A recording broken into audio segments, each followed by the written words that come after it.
அம்மா ஹாய் செல்லம்ஸ், வாங்க இன்னைக்கு நம்ம வீட்டில் என்ன ஸ்பெஷல்னு பார்க்கலாமா? பார்க்கலாமே வாங்க. இன்னைக்கு சமைச்சது நான் தான். மதியத்துக்கு சுட சுட சோறு, பூஜா குட்டிக்கு நிறைய வேலைகள் ஃபுல்லாக ஏற கட்டினாங்க, அதுதான் சோறு கீழே கொட்டிடுச்சு. அதுக்கப்புறம் பார்த்திங்கன்னா ரசம், சூப்பரான ஒரு தக்காளி ரசம். என்ன எனக்கு எல்லாம் கொட்டுது இன்னைக்கு முருகா. இன்றைக்கி தக்காளி ரசம், அப்புறம் பார்த்திங்கன்னா பாவக்காய் வறுவல்.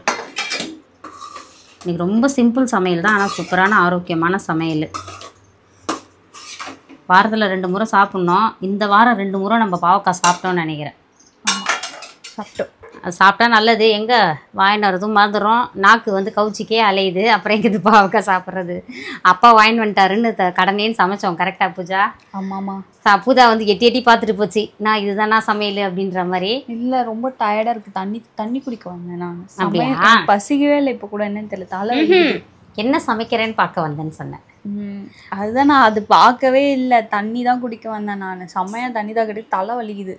அதான் ஏற கட்டிகிட்டே இருந்தாலும் ரொம்ப நேரம் அதையே பார்த்துட்டு இருந்தல்ல, அதனால தான். வேறு ஒன்றும் இல்லை, சரியாக போய்டும். சரியா? அதுக்கப்புறம் அம்மா வேறு லெவலில் சமைச்சிட்டேன், விரும்பின மாதிரி சாப்பிட போகிறோம். இன்றைக்கி ஒரு பொடி செல்லாக்குட்டிஸ் வீட்டில் லஞ்ச் என்ன, டிஃபன் என்ன, கமெண்ட் என்னன்ற லஞ்ச் என்ன, டிஃபன் என்ன, மறக்காமல் கமெண்ட் பண்ணுங்கள். கமெண்ட் பண்ணுங்க. ஆமாம், அந்த செல்லாக்குட்டி வந்து முருங்கிற ரெசிபி என்கிட்ட கேட்கவே இல்லை, மெசேஜும் போடல. அதுக்கப்புறம் வந்து என்ன சொல்லுவேன், பிறந்திருக்கலாம். அதனால ஒருவேளை அவங்க தானான்னு எனக்கு தெரியல. தாயும் செய்யும் நலமா இருக்க எங்களோட மனமார்ந்த நல்வாழ்த்துக்கள்மா. அதுக்கப்புறம் இன்னைக்கு திருமண நாள், பிறந்த நாள் கொண்டாடும் அனைவருக்கும் எங்கள் மனமார்ந்த நல்வாழ்த்துக்கள். தங்களா வாழ்க வளத்துடன் எப்போதும் மகிழ்ச்சியாக நிம்மதியாக சந்தோஷமாக இருங்க பட்டுக்குட்டீஸ். ஒருத்தவங்க கேட்டிருக்காங்க, ஏன் அப்படியே அவ்வளோ ஸ்பீடாக பேசுகிறீங்க அப்படின்னு. பழகிடுச்சு, நான் என்ன பண்ணுறது, மாற்றிக்க முடியல. கடன்னு பேசி பழக்கமா, அது அப்படியே வந்து. எவ்வளோ பேருக்கு டெய்லி வாய்ஸ் நோட் போடுறாங்க தெரியுமா? எங்கள் அம்மா பேசிட்டே தான் இருப்பாங்க. என்ன பண்ணுறதுப்பா, நம்மளுக்கு அது குழப்பாயி போச்சு. அதனால அது அப்படியே வந்து என்ன அருவி மாதிரி கொட்டுது, வேற ஒன்றும் இல்லை. அப்புறம் போட்டு அவ்வளோதாம்மா. நேற்றுக்கு வேறு எதுவும் கேட்டிருந்தாங்கப்பா, அவங்களுக்கு பதில் சொல்லணும்னு நினச்சேன், எனக்கு மறந்துடுச்சு.